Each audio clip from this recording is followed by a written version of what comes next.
Very good. Sige, mag-start na po tayo. Let us pray po. Lord, maraming salamat sa araw na ito. Maraming salamat po sa pagkakataon na mapagbahagi po ulit ng salita. Salamat din po sa mga bigay at pinatulong sa amin sa panibagong araw na tatarangin. Panibagong pagkakataon na makagawa ng mabuti sa kapwa. Maraming po salamat.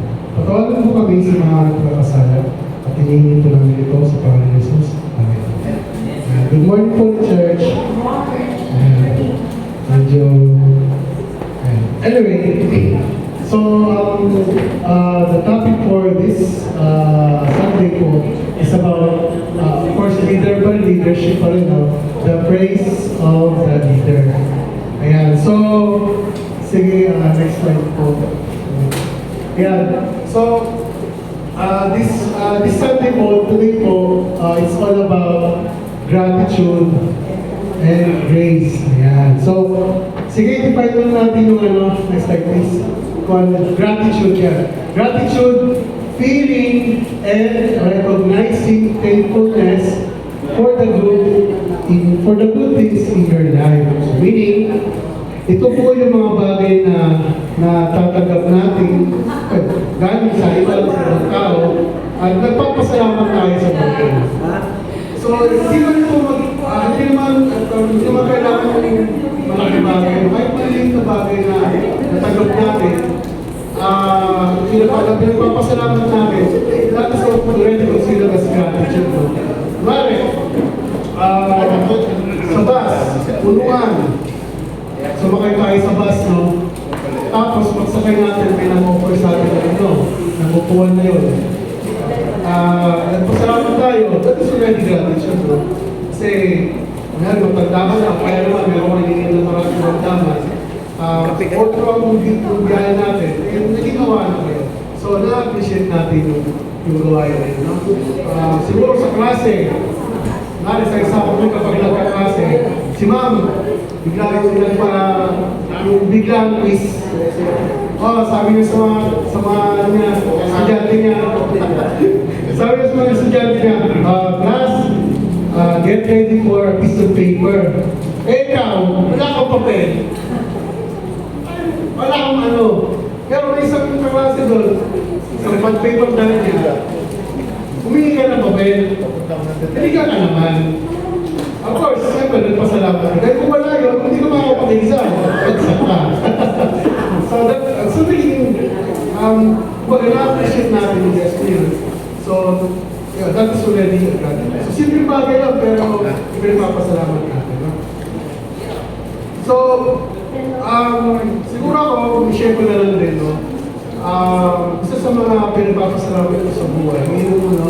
Kapag-aral ako ng mga magulang ko sa isang magandang school. So, limit ko sa kalaman natin po, no? Ang tatay ko po noon, siya lang po yung nagtatrabaho sa amin. Mama ko housewife po. Meaning, siya lang yung tapos, nung nag-college po ako, sabi ng mama ko, gusto ko mag-aral sa Lasal. Sabi ko, ma, kakayanin ba natin doon? Alam natin na mahal talaga ang tuition fee doon. Sige, ito, kung bahala, gagawin natin ang paraan. Siyempre, sa kanya, parang yung accomplishment na rin. Kapag nanak niya nakakapag-aral sa isang magandang school, malaking bagay na rin sa mga magulang na. Kung ako man din yung nasa kayon ng aking mga magulang, gano'n din naman ako. Kumbaga, ikakayod nila, gagawa na ng parang kapag-aral, hindi ako ng magandang edukasyon. So, madaling salita, so sabi ko, sige, ito na lang na mag-i-entrance exam ako. And then, kapag nakapasama dito sa exam nila, sige, dito na po ako mag-aaral. Kaya na nga, so nag-entrance exam ako after 2 weeks, kung kasi gusto ka, pinadala sa amin bias na yung hindi mo na gusto kasi yung main emails ko na yun. Hindi pa lang, mag-aaral. So, nakita ko nga na nakapasa po ako. So, ako na just nakapasa tayo. So, sabi niyo, sige, diyan ka na mag-aaral. So, ako naman, siyempre, tuwa din kasi pag nag-aaral ka sa school, may ibang pride ka rin na, na nararamdaman, di ba? So, bilang dati ko sa kanila, po yung pag-aaral ko, sinikap ko na hindi bumagsak. Kasi kapag bumagsak ka, meaning, uulit ka ng subject, meaning, panibagong bayan na naman, panibagong tuition na naman. So, long story short, graduate ako sa Lasal.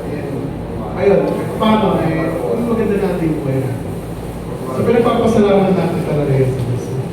And, share ko na rin, alam nyo ba, muntik na po ako, maging magna cum laude.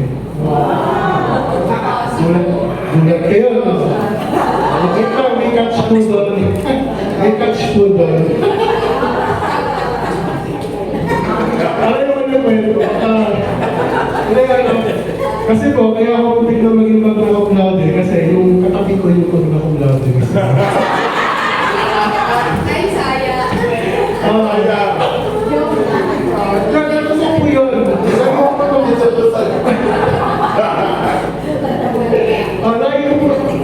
Hanggang ngayon kasi yung mga classmate ko, tawa sila ng tawa kapag kinikwento ko yun. Kasi totoo talaga nangyari. Hindi nga lang pala.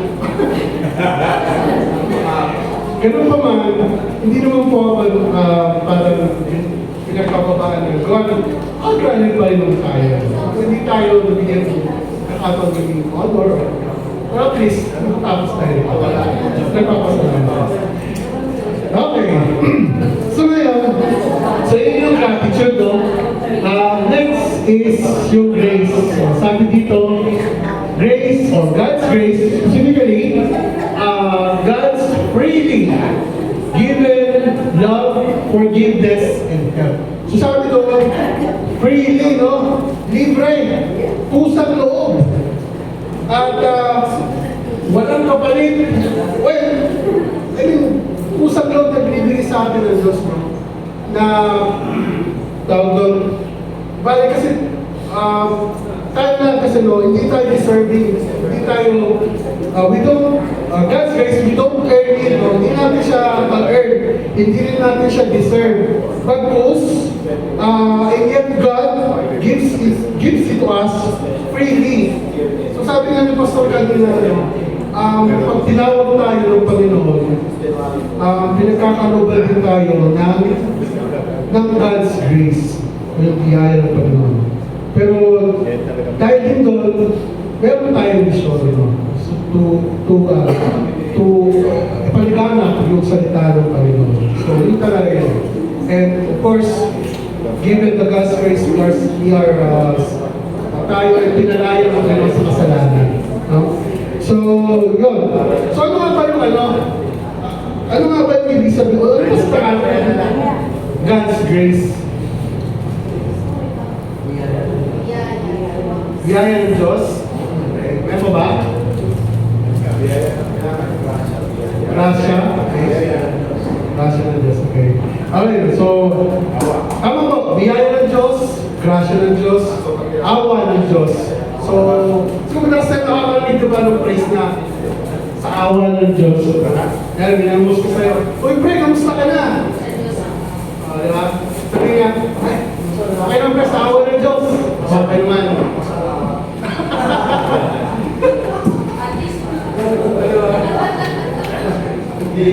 Sa awa, lagi natin narinig yan, di ba? Pagka may kinusip tayong tao. Okay dahilan, lagi sinasabi, sa awa ng Diyos, God's grace. Okay naman po. Okay naman agad eh. So, ibig sabihin nun, you are appreciating, you are aware, and you are recognizing na kung wala ang biyaya ng Diyos, kung wala ang awa ng Diyos, hindi natin matatamasa ang mga magandang pangyayari sa buhay natin. Sige, next slide please. Ayan. Okay. So, ito talaga yung verse natin. So, bali, galing sa 1 Corinthians 15, verse 15, 9 to 10. Bali, ito yung mga salita ni Apostol Paul. No? Sabi niya, for I am the least of the apostles, unworthy to be called an apostle, because I persecuted the church of God.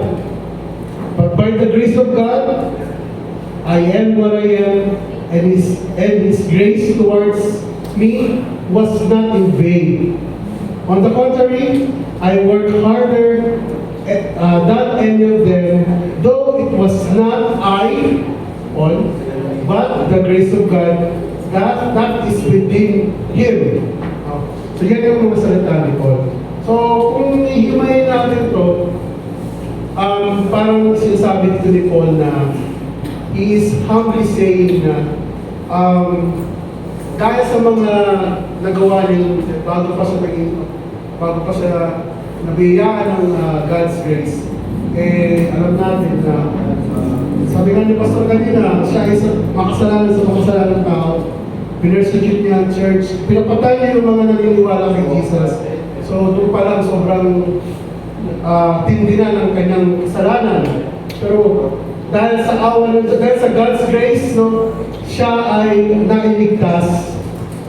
At ayun, kaya nung niya nabanggit yung, for I am the least of the apostles.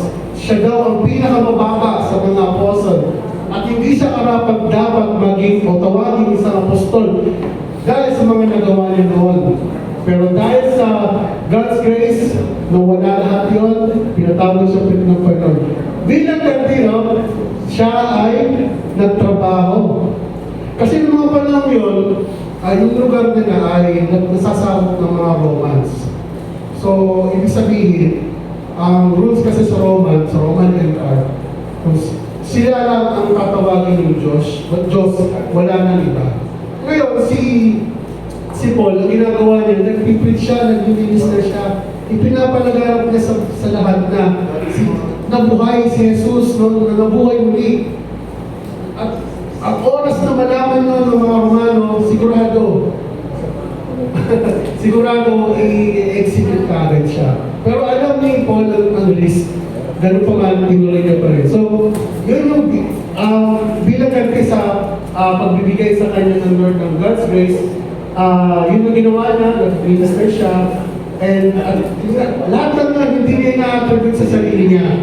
Pagkos sina-attribute niya sa grace, God's grace na nasa loob niya. So, ganun siya na gratitude, ganun siya nagpasalamat sa biyayang pinagkaloob sa kanila. Okay. Next slide, please.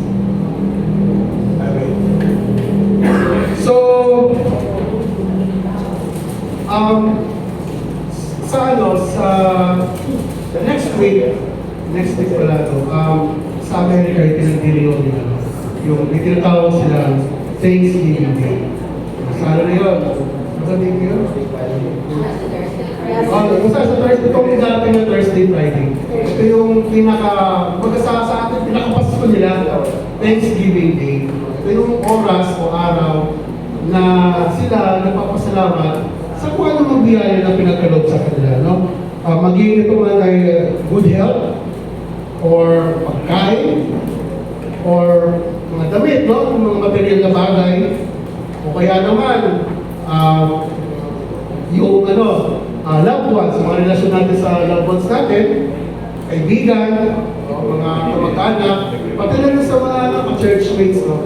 So pinagdiriwang din na yun. And of course, yung spiritual blessing na forgiveness of sins and answered prayer. So sa oras na yun, yun yung araw o panahon na nagpapasalamat sila. Ang problema naman dito, no, ayon sa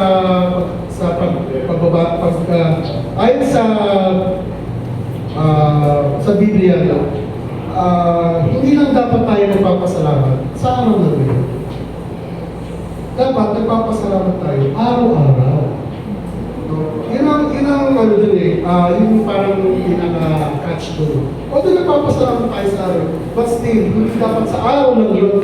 Kunyari natin sa atin, no? Pag Pasko, di ba, nag-reunion tayo, nag-aanda tayo ng mga pagkain, nagre-regalo tayo sa bawat isa. Nagpapasalamat tayo sa mga natanggap natin, no, sa buhay natin. Pero hindi lang dapat sa araw na yun, no? Hindi lang dapat sa Pasko, bagong taon. Dapat, araw-araw, pagising natin sa umaga, pagbulat ng mata, at magpasalamat. Magpasalamat sa Diyos, mag-pray, magdasalin, tumingin na kapatawaran. Umulit tuloy. Ayan. No, kasi ano yun, base po sa Bible kasi, ang tendency kasi ng tao, makalimot, no? Pagka, kasi tayo, kasi tayo, so nakakalimutan natin talaga na yung magpasalamat na, no? Kasi tayo. Naaalala na natin ng Diyos kapag meron tayo nararanas na hindi maganda, problema, may challenges, saka lang natin siya naaalala. So kahit dapat maganda yung nangyari, mas pasalamat pa, magdasal pa rin tayo sa Diyos. Okay? So yun nga, so base nga sa Bible, man has a great tendency to be ungrateful. No? Tayo daw ungrateful. It's true. Why? There was isang kwento sa Bible, yung the story of the 10 lepers. Sa Luke 17:11 to 19. So meron ditong 10 tao na may karamdaman ng leprosy. Sa panahon kasi noon, kapag may leprosy ka, parang parang mas bigas din na rin. Kasi wala nang papansin sa'yo, wala nang, parang salot ka na. Ultimo kamag-anak mo, itapakwin na kayo. Kasi nakakahawa. Wala akong nagdulas sa panahon nila. So sa madaling salita, yung 10 tao na may sakit na leprosy, mga panahon yun, magandagalan na lang sa street na sa kasada, sa tural na. At till such time na masalubong na si Jesus Christ, humingi sila ng tulong sa Kanya, no? Ang sabi ni Jesus sa kanila, sige, pumunta kayo sa church, pumunta kayo sa sambahan, at magdasal kayo. Ayan. Sinunod naman yun ng 10 lepers, sinunod naman yun. At guess what? Isa lang po ang bumalik kay Jesus para magpasalamat. The rest, yung 9, hindi natin alam. Baka iba doon, nag-SM na. Baka iba doon, nagpunta na kung saan. Nakakalimutan na lang magpasalamat. No? Kaya, yun nga, that's the one reason kung bakit tayo minsan, madalas nagiging ungrateful. No? Tawag dito. Next, ayun, sabi nga sa Romans 1:21-23, for although they knew God, they never glorified Him as God, nor gave thanks to Him, but their thinking became futile, and their foolish hearts were darkened. Although they claimed to be wise, they became fools, and exchanged the glory of the immortal God for images, made to look like a mortal human being, and birds and animals and reptiles. So, yun nga, nakakalimutan natin na mag-glorify sa Kanya. Dahil kung hindi sa Kanya, doon na lang sa kwento ng bread, hindi sila gagaling, no? Ayan. So, instead of acknowledging God and being grateful to Him, man has rejected Him, deciding to worship other gods in His place. Ayan. So, next slide please. Ayan. Ito lang next is yung saving grace. By examining the life of Apostle Paul, we discovered several aspects of grace that work to result in his expression of grace. So, number 1 is yung saving grace. No? So, kung babalikan natin yung verse, yung 1 Corinthians 15, 9 to 10, no? Doon nga, bali sinabi doon na yung pagpapasalamat ni Paul, no, sa grace na grace mo sa kanya ni Lord. Ngayon, itong 1 Timothy 1:12-15, bali, parang kasi nagtulad din siya ng verse na yun, no? Sabi natin, I thank Christ Jesus our Lord.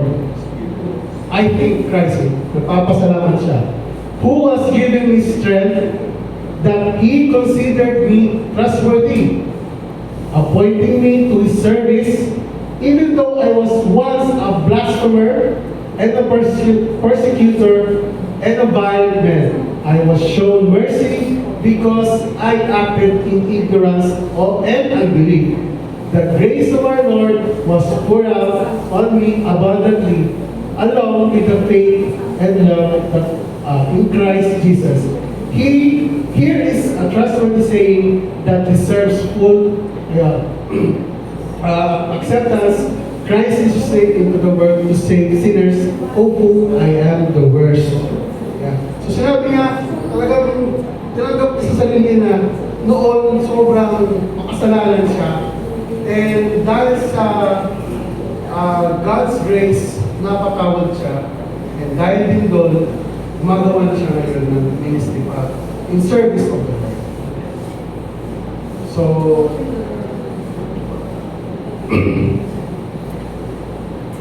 ayan. Bali, kung tawag dito, si Apostle Paul was a blasphemer, persecutor, violent man, and persecuted the church and the worst of the sinner. Yet, after he met Jesus Christ on the road to Damascus, all these sins were completely forgiven and he was saved. Okay. Totoo niyan, dapat nga hindi pa nga siya biniblis eh. Dapat nga binaparusahan siya sa mga kasalanan niya kung sino. Pwede dito, Paul deserved was condemnation, death in hell. Hell now, sulugin, patayan. No? But God, who is rich in grace, forgave everything. Lahat, nawala, na-wipe out lahat ng kanyang kasalanan. Nang dahil lang sa grace, God's grace. Ha? Ayan. Kaya hindi nakakapagtaka doon sa mga nabasa natin. Hindi nakakapagtaka na sobra-sobra yung masasalamat niya. Dahil siya ay nailigtas.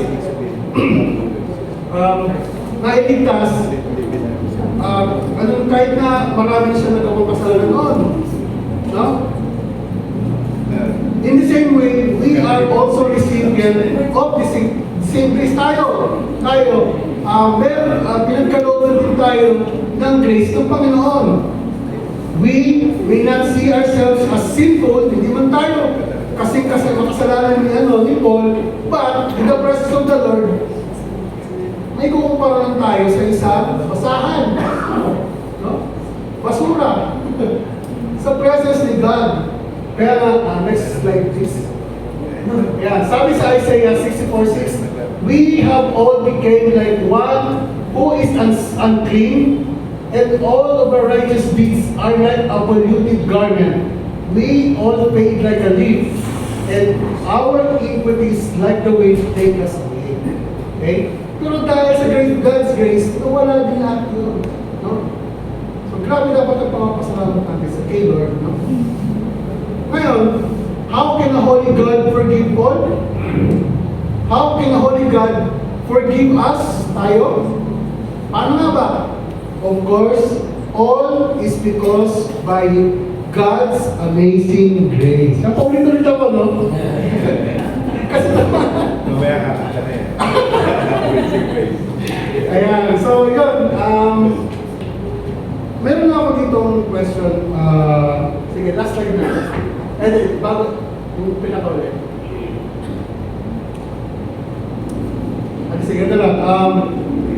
Meron pa ako ditong question. Sa question na lang. Gusto ko sana marinig din yung thoughts niyo, no? Are you truly grateful for your salvation? How are you showing your appreciation? Ayan. Anyone po na pwedeng sumagot? Just raise your hand.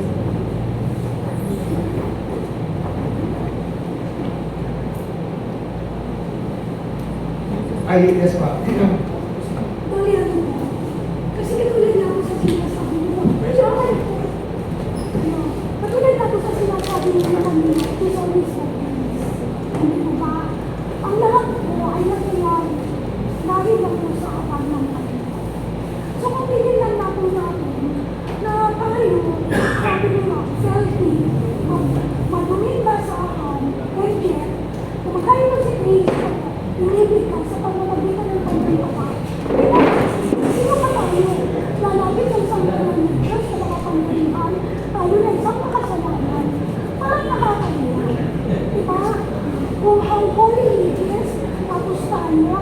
Pero nakakalapit tayo sa pamamagitan ng tumal. Sa pamamagitan ng tumal kanyang umayag po lagi ang aming ganap namin sa buhay natin who we are. Ayun ang lagi ng ginagawa ng devotion sa Lord. Ang lagi kong sinasabi doon sa mga sinisyan mawawala. Pero, ang hindi mawawala sa inyo, pag ang bawat, that is the challenge para sa akin. Pag mawala man ako, pero ang bawat bata na ito, ay tatayo nila ang habang ng pagmamahal ng Panginoon. Mawawala tayo na, pero ang habang ng pag-ibig ng Panginoon, habang sila'y magbubuhay, magpapabuhay. So that is the challenge tayo, bilang mga mananampalataya. Sino ba tayo? I remember just sa simple yung testimony last week yung sinuwahan ko from Cebu. Alam po natin sunod-sunod yung mga pangyayari. Akala nila yung lindol, parang sandali lang. Pero tumatagal, naglabasan sila. Wala tapos nawalan sila lahat, tapos sila na ng Panginoon. Sabi na sa akin, alam mo, yung habang niya, mayroon isang family, wala silang tubig, wala silang kuryente. Saan makukuha? Humingi sa kanya, kumatok sa kanya, isang litro tubig. Sabi niya, mapasalan yung labi nila. Yung pamilya niya, mapasalan ang labi nila para lang matikman nila yung tubig, para lang mabuhay. Kaya, patignan natin, lagi naman sinasabi ni Pastor, maninan na tayo rin. Sabi ko kaya ang ino ng isang araw, Panginoon, ang dami na bang mahal sa Panginoon? Sabi niya, hindi pa rin sa'yo, ano ka ba? Kailan ka pa matututo? Kailan ka pa tamang kami na magandang Panginoon?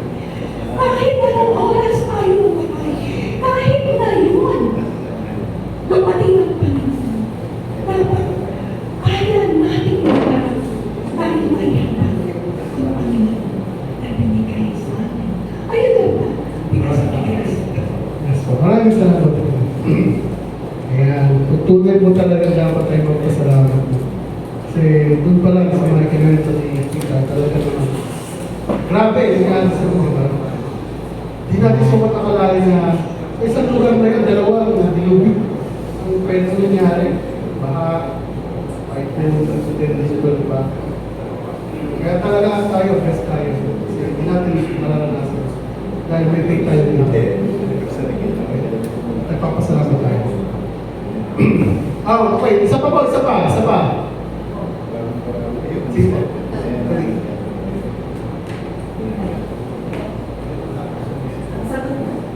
Excuse me. Sagot ako dito, yes. I'm truly grateful sa salvation ko. Kasi kung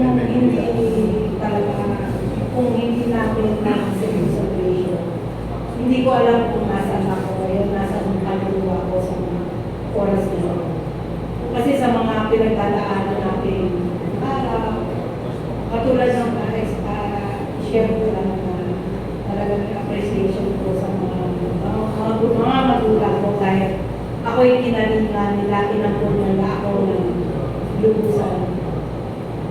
So kung wala yung pag-ibig, yung pagkasip sa akin ng Lord, siguro hinanap ko na yung mga magulang ko, bakit sila ginawa sa akin yun. Pero truly na sinave ako ng Diyos, tinanggap ko siya, na-accept ko yung salvation. So, yung laking pagpapasalamat ko at utang na loob ko yung buhay ko sa mga magulang ko, sa Diyos. Talagang masasabi ko na big kasi sa mga magulang ko. Sila yung nagkabay talaga sa akin na makakilala sa Panginoon Diyos. Sila yung nag-uut sa akin, bago sila natanggapin ko ang Diyos sa pagkakagligtas. So, yung bagamat na-pray ko sila dahil dapat 4 years yung pag-aaral ko sa sekretarial. Nag 2 years lang kasi ayaw ko nagpapakawalan si Grabe. Hindi ko pa tinapos. Hindi ko pa tinapos yung Amen po. Hindi ko na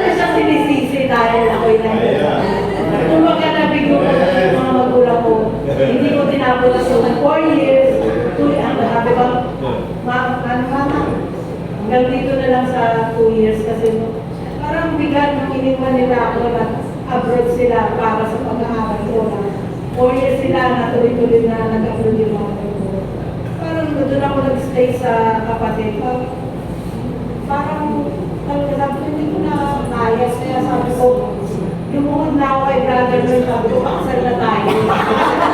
Sabi ko, lumuhod na. Pero salamat ako sa Lord. Talagang binigay siya sa akin dahil siya yung patuloy na nagbubog sa akin sa salita ng Diyos. Kasi kung wala yung mga magulang ko, wala si brother ko, hindi ko alam kung saan ako ngayon. Hindi ko rin alam kung saan yung buhay ng mga bata sa mga utos. So, grateful talaga ako dahil masaya-masaya ako na tuloy-tuloy na salvation. Ayan. Maraming salamat po, Tinan. Well, totoo talaga sinasabi na love conquers all. Yan. At kita nyo naman, di ba si Lord, kahit, sa kahit anong pangyayari, meron talagang title. And as you can see, nag-work out naman, di ba? Naging mas mabuti talaga. Hindi naman siya Ang mga... di ba? Maraming salamat po, Ginan. Ayan. So, kaya nga mga kapatid, lagi natin tatandaan sa lahat ng mga biyaya, sa lahat ng pagdurusa, sa lahat ng challenges na dumating sa buhay natin, marapat lang na magpasalamat tayo sa Diyos. No? Sa araw-araw, dahil kung wala sa awa ng Panginoon, wala rin tayo, hindi tayo maliligtas. At higit sa lahat, patuloy tayo mababay sa kasalanan. Yan. And bago tayo matapos, inaanyahan ko lahat na tumayo at kaya mag-worship ng kata. Tama po sa mga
na pinagkaloob sa amin. Sa araw na ito na marami po kami natutulong sa inyo na lahat ng bagay wala talaga. Maraming salamat. At sana po, kami namin patuloy po kayo pagtubayan. Sana Kaya magkayo bumalik Lagi po kami gagabayan. At lahat po ito